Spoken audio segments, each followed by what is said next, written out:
Today's scripture passage comes from the Gospel of John, chapter 12, verses 20 through 33. Jesus predicts his death. Now there were some Greeks among those who went up to worship at the festival.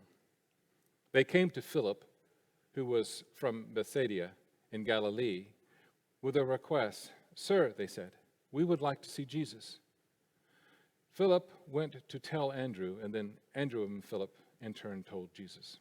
Jesus replied, "The hour has come for the Son of Man to be glorified. Very truly I tell you, unless a kernel of wheat falls to the ground and dies, it remains only a single seed. But if it dies, it produces many seeds.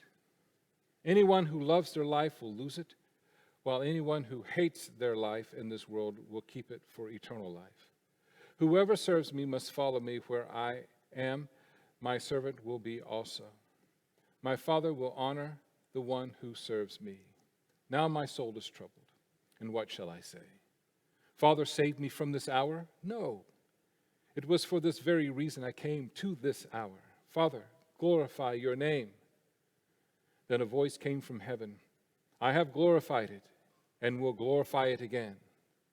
The crowd that was there and heard it said, "It thundered." Others said, "An angel had spoken to him." Jesus said, "This voice was for your benefit and not for mine. Now is the time for judgment on this world. Now the prince of this world will be driven out. And when I am lifted up from the earth, will draw all people to myself." He said this to show the kind of death he was going to die. So the reality is, for Jesus, he was keenly aware that his death was imminent. Jesus was very clear about who he was going to be on this earth. And he also was very clear about what he had to do to become that Messiah on this earth. And I'm sure there were times that he was incredibly afraid. I'm sure there were times there were long sleepless nights. I'm sure there were times he may have even been almost paralyzed with fear, knowing the pain and the suffering that he was to endure by being placed on the cross. The scripture passage tells us and gives us a hint of this, doesn't it? It says in verse 27, "Now my soul is troubled. What shall I say? Father, save me from this hour? No, it was for this very reason I came to this hour." Jesus knew that he was that kernel of wheat that had to fall to the ground to die. And once he allowed that to happen, then he would produce so much more.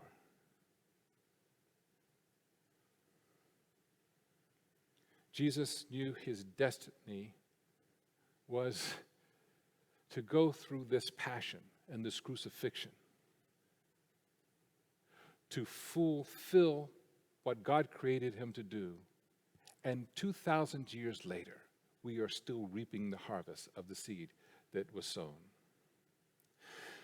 In order to fulfill this, Jesus had to draw upon all the courage within him to meet the needs of the day. I think it's important that we don't mythologize Jesus to a point that we take his humanity away. It's easy to do that sometimes, isn't it? So, well, he was Jesus. He could handle, these kinds of situations much better than all the rest of us. I disagree with that. Jesus was fully conscious of his spiritual self, but he was also fully human. He felt pain and suffering. He felt sadness and heartache, and he felt joy and all the lovely blessings of this life. He experienced all of it in the same way that you and I do. Courage is not an absence of fear. Courage is, in spite of one's fears, they still do what they need to do. We've seen this play out over the last year, haven't we not? With our nurses and doctors and paramedics and first responders. Haven't we seen this play out? For the last year, all of them have gotten up, gone to work knowing the risk that were involved. And during the beginning of the pandemic and the huge surge in the hospitals and people packing the emergency rooms, there wasn't enough protective gear to protect them while they were helping people to survive this horrible virus.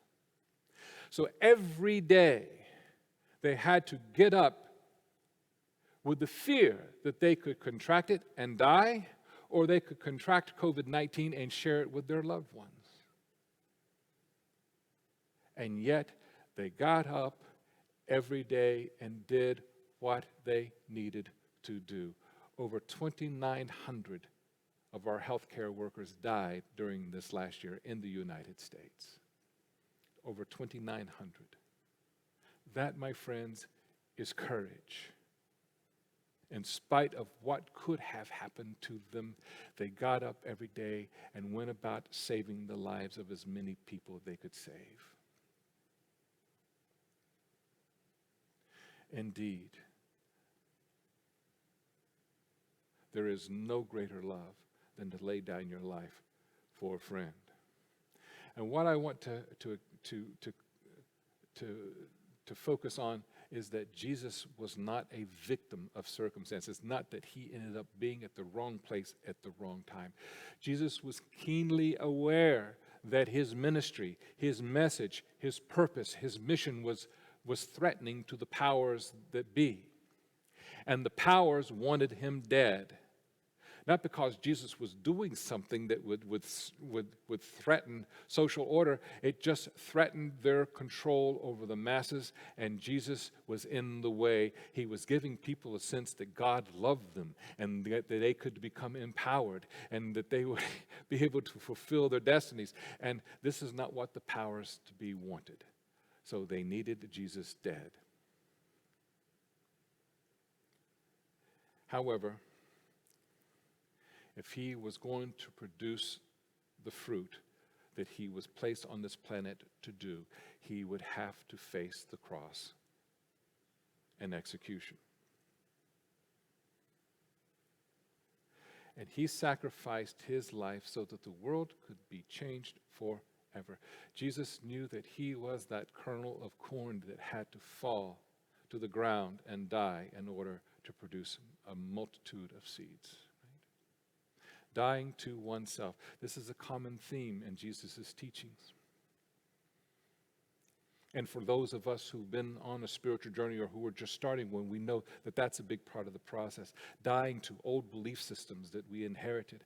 Die to maybe a career that we find ourselves in that's not satisfying, but there's something we've always wanted to do. And so we let everything go in order to pursue that passion and to be fulfilled.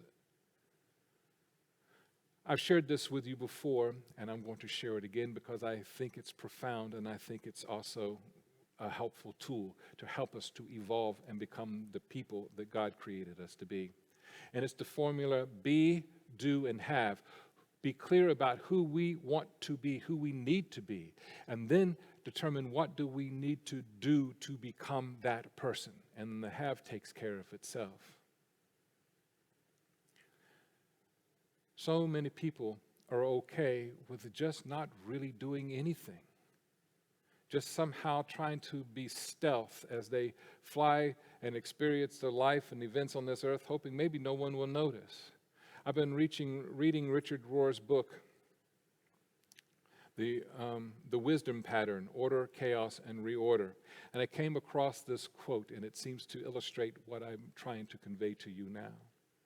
Richard Rohr says, "But many people live their whole lives at this level of antidote and nurtured self-image without ever connecting with the larger domes of meaning. They are what they have done and what has been done to them and nothing more. You can see how fragile and unprotected and therefore constantly striving this self will be. It is very easily offended, fearful, and therefore often posturing and pretentious. There is nothing at all safe and predictable about living our life to its fullest. Nothing.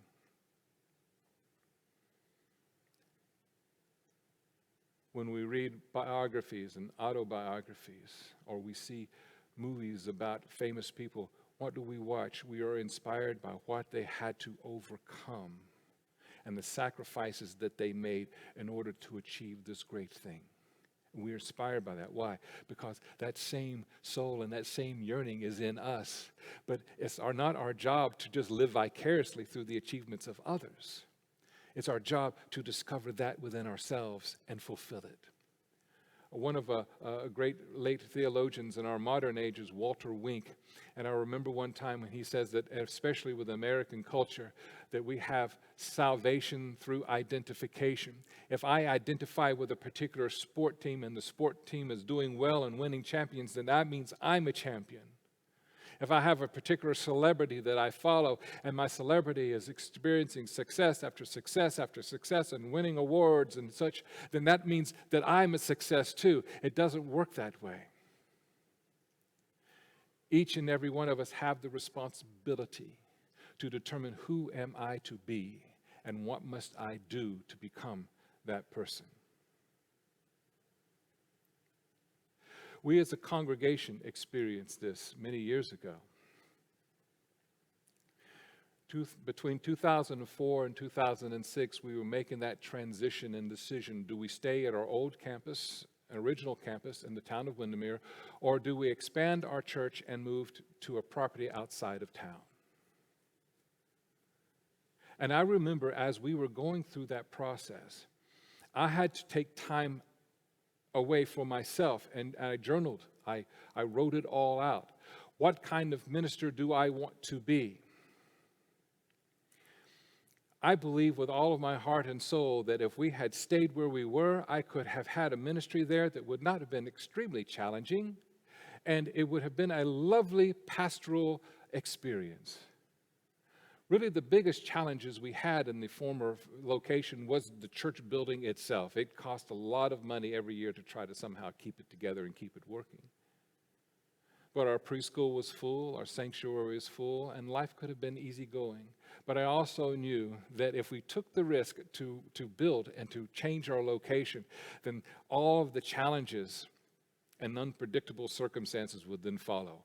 Did I want to be a minister who would finish his career and a lovely little pastoral scene, or was I going to be a minister ready to take on incredible challenges?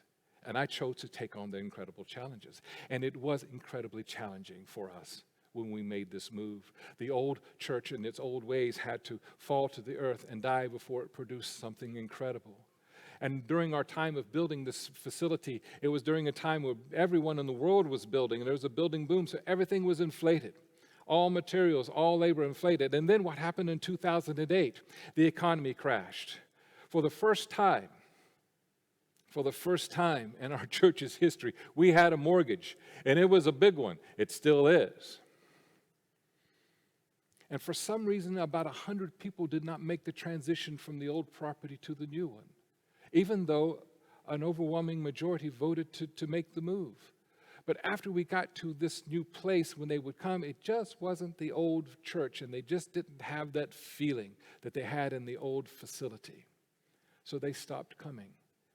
So here we were with about 100 less members, a financial crisis. What were we going to do? And you know what? If it hadn't have been for incredible leadership with our financial team, figuring out and answering those questions, we may not have made it. But then something happened where a Methodist new church start lost their original meeting space, and they needed a new one. And for 3 years, that Methodist church met in our facility and rented it from us. And it was those 3 years of their being with us and renting our facilities and our crew that kept us above water, and we were able to break even. And quite literally, it's only been the last few years when we refinanced our church's mortgage with a much lower interest rate that we actually have money in the bank now. From the whole time, from 2006 up until recently, we lived with 4 to 6 weeks of money in the bank. That's a lot of stress. And I remember realizing that once we had cleared that, and once we saw a surplus for the first time, it was incredible stress lifted off my shoulders and our other leaders too. But we had to take incredible risks to make this move. And it had to be a very conscious risk. And we did so because we thought that what we had was something so wonderful that we needed to give it an opportunity to blossom and to grow. And as I look back now, I see that that indeed was our purpose, and that was indeed what we needed to do, because what we have become is so much greater than what we were once upon a time. And now, here we are again. However, this time, a change was not our choice. What do I mean by that? Well, in the early 2000s, we as a church decided to make a change from the old campus to here. In March of 2020, when COVID hit, we had to be different. Everything shut down, everything stopped. What are we going to do now? Right? And we had two choices. We could choose to continue to meet together in person-to-person worship with some social distancing, where everybody wearing masks and washing their hands and sanitizers, but then take the risk of creating a spreader event among ourselves and losing church members to death because we gathered together. I read several articles during that time, and our leaders also were seeing them as well, where churches who followed the protocols still became spreader events. In one church in particular, they had over 25 people to contract COVID and some to die. The other choice was to stop meeting person to person and to do virtual worship. And there are consequences to that as well. What if people stop coming? What if those who are not attending, who were attending a year ago, choose not to return? Those are consequences. Another thing that was a consequence as well is it forced us to recreate ourselves as a church in a way that we had possibly dreamed about doing, a part of our long-range plan of creating more of a virtual world experience, so that we're no longer limited by geography for people who identify with us and want to be a part of what we're doing. And that indeed has happened since our virtual worship. We have people from all over who tune in. But it's like we were learning how to fly a plane while at the same time building the plane. And there were incredible challenges.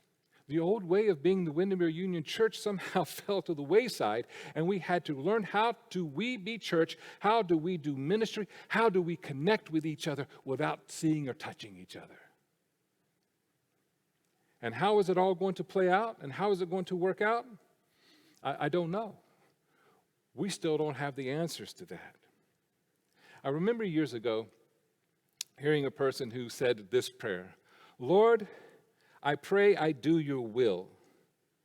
However, when I don't, please make it work out so that it look like I did anyway.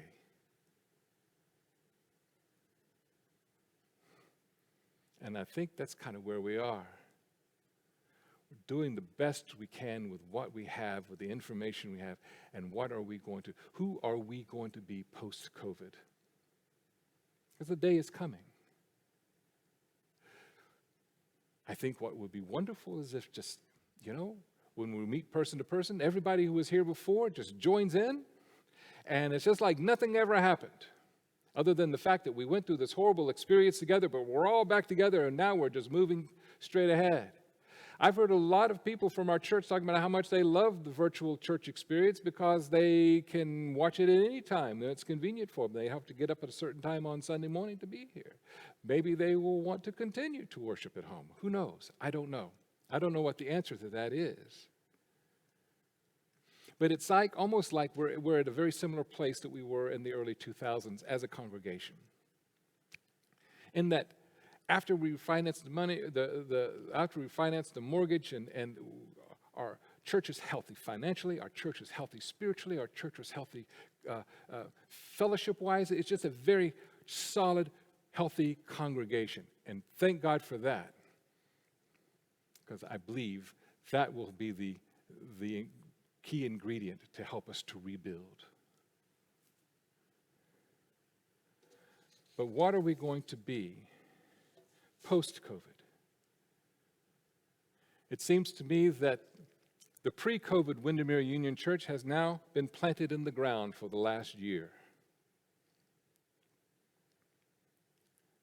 And now that we're getting vaccinated and it looks as though gathering together can be something we can do again in the near future, what's going to come up out of the ground? What kind of fruit will we create? I believe it depends on what kind of seeds we have been spreading. And I know that for me and for our leadership, we've been spreading and planting seeds of confidence and compassion and patience and hope. And from those seeds, I feel confident that whatever we become in post-COVID will still be a wonderful, wonderful, wonderful reality of healing and love and acceptance on this earth. I've shared with you a million times over the years that there's two words for time in our Greek Bible and our Greek New Testament. It's chronos and kairos. And what kairos most literally means is a window of opportunity that opens to the eternal now. Boom, there's a little window. It's a gateway. And when it presents itself, you have to go through it. This is what Jesus is talking about at the beginning of the passage. He knew that he had to go through this window of his passion in order to become and fulfill what he came here to fulfill. So we, as a post-COVID congregation, must have the courage to be. Who are we going to be? Is it going to be different than what we were before? Or is it going to be the same, but somehow different? We have to have the courage to be. We have to have the courage to do whatever it takes to become the Windermere Union Church post-COVID. And we must also have the courage to make whatever sacrifices are necessary to make our new reality powerful and healing, nurturing. We will continue to always have an open door, that whoever comes through those doors will always be embraced for who they are. We will always have a commitment to work with each other, to help each other to become the best expression we can be individually and corporately. It seems to me that the window, kairos, is opening. The window to the eternal now is starting to open for us now, and we must seize it. We must go through it. We cannot be afraid. And everything could change because of it. But I'm not afraid of that. In fact, one of the greatest gifts this church has, it's its ability to adapt to change. I believe that is one of the key foundations of our success as a church and as a community of faith.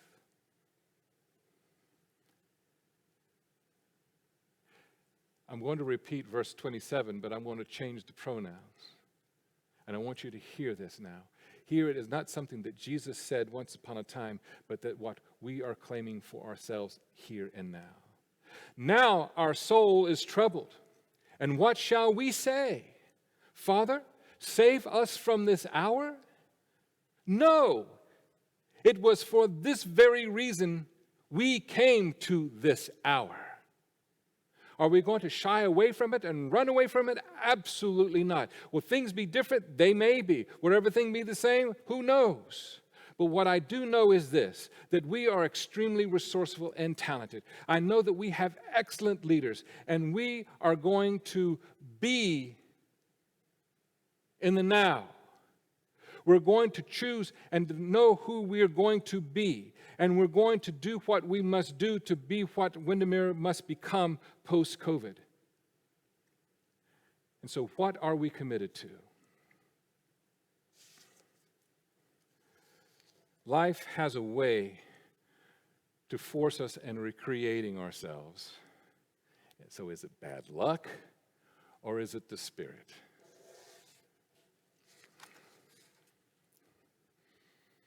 I have enough years on this planet to know that it goes way beyond luck. That we are not going to ask God to spare us of post-COVID Windermere Union Church. What are we going to be? But we know it is for this reason that we have shown up. We will trust that whatever we are to become is going to still be a part of God's greater plan for us and for the world in which we live. We do not have all the answers, but I do trust that God and God's Spirit will lead us again to still waters and green pastures. And we will continue to become the church God created us to be.